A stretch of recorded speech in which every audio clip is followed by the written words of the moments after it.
Hello guys, welcome to my YouTube channel amazing Arun. तो guys यार, आज एक्सप्लेन करेंगे मूवी थोर। तो चलो यार स्टार्ट करते हैं।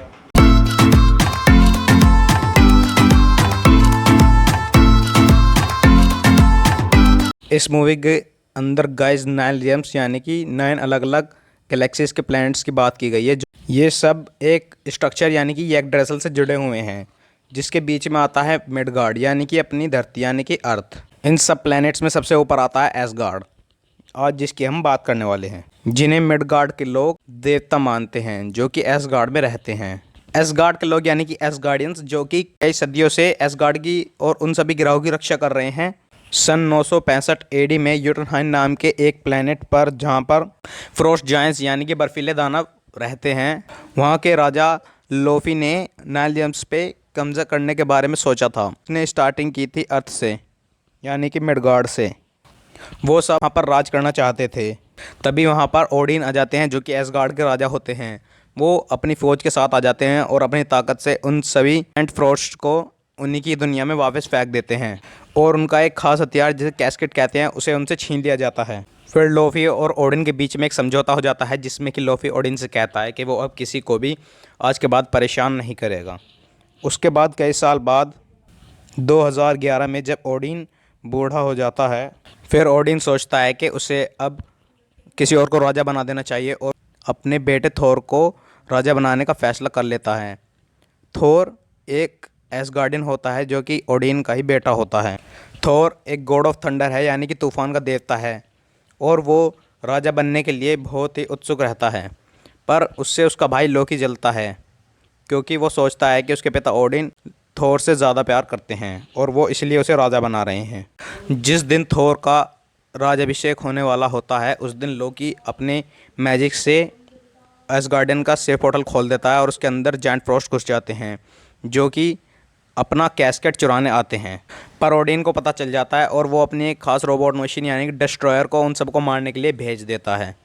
इस बात से थोर बहुत ही गुस्सा हो जाता है, क्योंकि उनकी वजह से उसका राज्य अभिषेक रुक गया था, और वो ओडिन से यूटनहाइम पर हमला करने के लिए कहता है।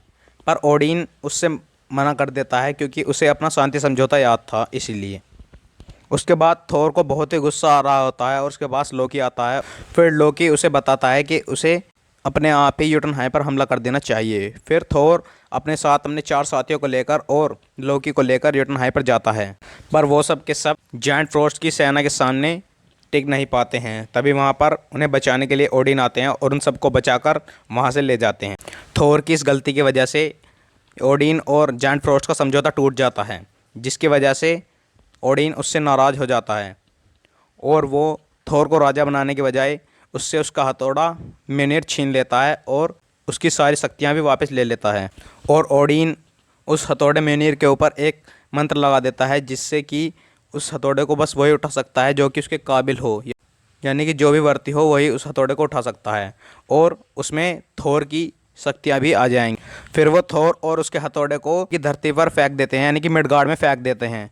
फिर थोर आकर गिरता है न्यू मैक्सिको सिटी में, जहाँ उसे कुछ साइंटिस्ट मिलते हैं, जिनमें से एक होती है जेन फोस्टर, जो कि एक एस्ट्रोफिजिस्ट होती है, यानी कि एक अंतरिक्ष वैज्ञानिक होती है। जब जेन अपने साथियों के साथ स्पेस के बारे में स्टडी कर रही थी, तब थोर वहाँ पर आकर गिरा था, जो कि एक बायफ्रॉस्ट से यानी कि एक वार्म होल से आकर नीचे गिरा था।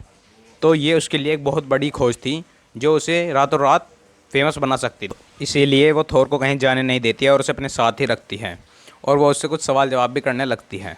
थोर का हथौड़ा भी वहीं न्यू मैक्सिको सिटी के बाहर जाकर गिरा था। वहाँ पर बहुत सारे लोग आते हैं, जो कि उस हथौड़े को उठाने की कोशिश करते हैं, पर वर्थी ना होने की वजह से कोई भी उसे उठा नहीं पाता है। ये सारी बात शील्ड्स के एजेंट को पता लग जाती है, और वो उस जगह के पास जहाँ पर हथौड़ा गिरा होता है, वहाँ पर चारों तरफ नाकाबंदी कर देते हैं। और दूसरी तरफ शील्ड के एजेंट मिस्टर कोल्सन जेन फोस्टर के पास जाते हैं और उससे उसकी सारी खोज के बारे में पता करते हैं, और जेन फोस्टर ने जो रिसर्च की थी उस बारे में, बायफ्रॉस्ट के बारे में, उससे वो सारा डेटा छीन लेते हैं। अब थोर को भी ये पता चल जाता है कि उसका हथौड़ा म्योनिर भी न्यू मैक्सिको सिटी के बाहर ही जाकर गिरा है। तो वो वहाँ पर जाता है और बहुत से लोगों से लड़कर अंदर पहुँच जाता है, जहाँ पर उसका हथौड़ा होता है। उसके बाद वो उस हथौड़े को उठाने की कोशिश करता है, पर वो उठा नहीं पाता है, क्योंकि वो अब बहुत ही मतलबी बन चुका था और वो अब वर्ती नहीं रहा था, इसीलिए वो उस हथौड़े को उठा नहीं पाता है। दूसरी तरफ एसगार्ड में लोकी थोड़ा सा परेशान होता है, क्योंकि जब वो थोर के साथ जायंट फ्रॉस्ट से लड़ने गया था तब उसे एक फ्रॉस्ट ने पकड़ लिया था, तो उसके हाथ का कलर ऐसा हो गया था जैसा कि एक फ्रॉस्ट जायंट्स के हाथ का कलर होता है। फिर वो इसी परेशानी में एसगार्ड के अंदर जाकर कैस्केड को उठाकर देखता है, तो वो कुछ देर के लिए जायंट फ्रॉस्ट जैसा ही दिखने लगता है। उसके बाद वो अपने पिता के पास जाता है और उनसे इस बारे में पूछता है, तो ओडिन उसे बताते हैं कि जब एसगार्डियंस की और जायंट फ्रॉस्ट से उनकी लड़ाई हुई थी तो उन्हें यूटनहाइम के एक मंदिर में एक बच्चा मिला था जो कि वहीं के राजा लोफी का बेटा था। लोफी ने उसे वहाँ पर छोड़ दिया था और वो बच्चा लोकी था। ओडिन ने उस बच्चे को रख लिया और अपनी शक्तियों से उस बच्चे का रंग अपने जैसा ही कर दिया और उसे एक एसगार्डियन बना दिया। उन्हें ये यकीन था कि लोकी आगे चलकर उनके और यूटनहाइम के दोस्ती का कारण बनेगा, पर लोकी उन पर बहुत गुस्सा हो जाता है। इतने सारे गमों को झेलने के बाद ओडिन बहुत ही बीमार हो जाते हैं और वो ठीक होने के लिए गहरी निंद्रा में सो जाते हैं, यानी कि ओडिन स्लीप में सो जाते हैं। और फिर उसके बाद लोकी को वहाँ का टेम्परेरी राजा बना दिया जाता है। जब लोकी राजा बन जाता है तो वो सबसे पहले यूटनहाइम जाता है और वहाँ के राजा लोफी से मिलता है। वो उनसे कहता है कि अगर वो ओडिन को मार दे तो वो उनका कैस्केड उन्हें वापस कर देगा, जिससे उनका फ़ायदा है। उसके बाद लोकी दूसरी तरफ जाता है मिडगार्ड यानी कि अर्थ पर, जहाँ पर थोर होता है।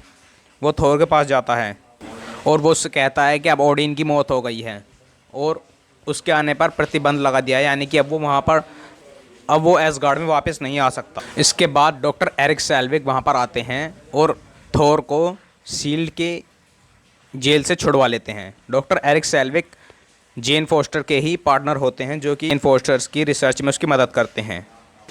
अब थोर धरती पर ही रहने के बारे में सोच लेता है और जेन फोस्टर के साथ रहते रहते वो अच्छा बनने लगता है और सुधर जाता है। धरती पर रहते उसे कई दिन हो जाते हैं। उधर दूसरी तरफ एसगार्ड में थोर के चारों दोस्तों के बीच अनबन हुई रहती है, क्योंकि थोर वहाँ से निकाल दिया गया था। इसीलिए वो चुपचाप धरती पर आ जाते हैं और थोर से मिलते हैं। उन्हें थोर मिल जाता है और वो थोर को लोकी के सच के बारे में बताते हैं और वो उसे बताते हैं कि ओडिन अभी मरे नहीं हैं। लोकी को इस बात का पता चल जाता है और इसीलिए वो उन सबको मारने के लिए डिस्ट्रॉयर को धरती पर भेज देता है। डिस्ट्रॉयर धरती पर आकर बहुत ही तबाही मचाने लगता है और फिर थोर के चारों दोस्त उसको रोकने के लिए आगे बढ़ते हैं, पर थोर उनसे कहता है कि मैं इसे शांत करूँगा। थोर उसे शांत करने के लिए आगे बढ़ता है, पर फिर डिस्ट्रॉयर उस पर एक बहुत जानलेवा हमला करता है। अब थोर ठीक हो चुका था और अब उसने सारे बुरे काम छोड़ दिए थे और वो वर्थी बन चुका था, इसीलिए उसके पास म्योनोर फिर से वापस आ जाता है और उसको अपनी शक्तियाँ वापस मिल जाती हैं। अब थोर के पास उसकी शक्तियाँ आ गई थी और वो डिस्ट्रॉयर को मार देता है और वहाँ से उसे वापस एसगार्ड में ले जाता है। दूसरी तरफ हमें दिखाया जाता है कि एसगार्ड में लोफी पहुंच चुका है और वो ओडिन को मारने ही वाला होता है, पर तभी वहाँ पर लोकी आ जाता है और लोफी पर हमला कर देता है। वो ओडिन की नज़र में अच्छा बनना चाहता था, इसीलिए वो लोफी पर हमला कर देता है और ओडिन की जान बचा लेता है।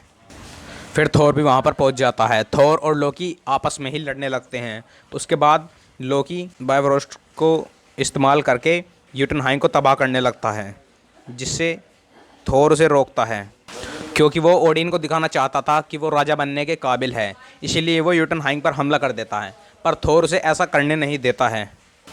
थोर उस बाइफ्रोस्ट के पुल को तोड़ देता है और उस पुल के टूटने के बाद यूटनहाइम की तबाही तो रुक जाती है, पर वो दोनों पाताल में गिरने लगते हैं। पर तभी वहाँ पर ओडिन आ जाते हैं और उन दोनों को पकड़ लेते हैं। उसके बाद लोकी सोचता है कि उसके पिता उससे खुश होंगे, लेकिन ओडिन के गुस्से को देखकर वो खुद ही अपने पिता का हाथ छोड़ देता है और वो पाताल में गिर जाता है। उसके बाद फिर से एसगार्ड में सब कुछ नॉर्मल हो जाता है और फिर ओडिन और थोर के बीच बातचीत दिखाई जाती है, जिसमें कि ओडिन थोर से कहता है कि अब उसे राजा बन जाना चाहिए क्योंकि वो राजा बनने के काबिल हो गया है।